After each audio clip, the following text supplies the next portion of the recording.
ตอนเช้ามื้อนี้ผู้ข้าปานคำผสมตัวหนึงไปถวายน้ำให้กับพระพุทธพระธรรมพระสงฆ์เนาะพระสัมมาสัมพุทธเจ้าได้วันนี้ผู้ข้าสิถวายน้ำให้กับเทพประจำบ้านเทวดำวิเทวดาประจำกายทุกวันในทุกวันตอนเช้ามานี่ผู้ข้าสิถวายน้ำหน้าหิ้งพระได้นี่หน้าหิ้งพระได้ถวายคู่มือได้มื้อละ2 แก้วผู้ข้าปานคำสิถวายให้กับเทพประจำบ้านเทวดาประจำกายตัวเองทุกวันบ่ขาดแม้แต่มื้อเดียวได้ในหิ้งพระหน้าพระนี่ล่ะนี่หน้าพระผู้ข้านี่นะครับปานคำผสมมีทั้งพระไม่ขยุงได้อันนี้พระมันพยุงอันนี้มีพระมันพยุงได้นี่พระไม่ขยุงแหละไม่ขยุงดับไว้ง่ายอันนี้ก็แม่นได้พระนาคปกไม่ขยุงรุ่นสะสมพระรุ่นสะสมพระไว้ง่ายรุ่นสะสมพระได้รุ่นสะสมพระเหรียญนี่อันนี้ก็คือเหรียญของอันครูบ้านม่วงคำตำบลนาตาลเหรียญครูบ้านม่วงคำตำบลนาตาลอันนี้ก็ลูกแก้ว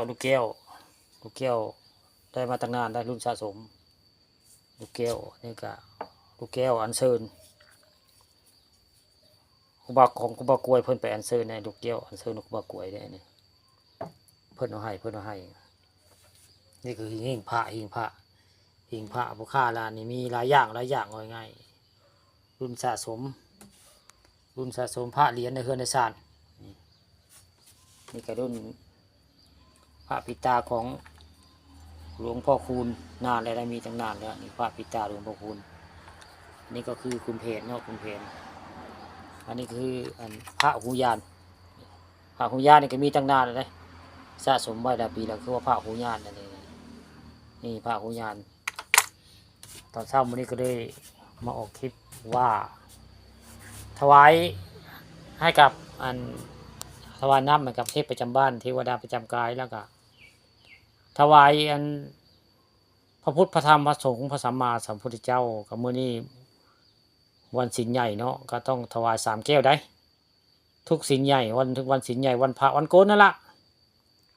ต้องถวายน้ำ3 แก้วอันนี้ก็สิถวายน้ำ2 แก้วให้กับเทพประจำบ้านเทวดาประจำกายเดี๋ยวผู้ข้าสิกล่าวคำว่าถวายเนาะข้าพเจ้าในทางคำมูลอยู่ขอถวายน้ำวันละ1 แก้วให้กับเทพประจำบ้านเทวดาประจำกายนะโมตัสสะภะคะวะโตอะระหะโตสัมมาสัมพุทธัสสะนะโมตัสสะภะคะวะโตอะระหะโตสัมมาสัมพุทธัสสะ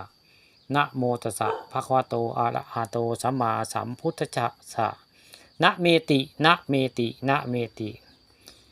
ล้วก็กราบ3 ครั้งได้กราบ3 ครั้งลงแล้วก็ไปถวายให้เพิ่นได้นี่กราบจะก่อนใน3 เทื่อแล้วก็ถวายน้ำให้เพิ่นนี่คือถวายน้ำเทพประจำบ้านนี่คือถวายน้ำให้กับเทวดาประจำกายผู้เจ้าเนาะพระหันไปนี่กับเทวดาเพิ่นไปนำได้นี่แหละน้ำ2 แก้วนี่คือทางซ้ายนี่ถวายน้ำเทพประจำบ้านทางขวานี่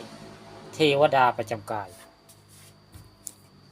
ตอนเช้ามื้อนี้ผู้ข้าลงคลิปในบ้านได้อยู่ในเฮือนในศาลโดยง่ายทุกมื้อต้องถวายน้ำให้กับเทพประจำบ้านเทวดาประจำกายวันศีลใหญ่ถวายน้ำ3 แก้วให้กับพระพุทธพระธรรมพระสงฆ์พระสัมมาสัมพุทธเจ้า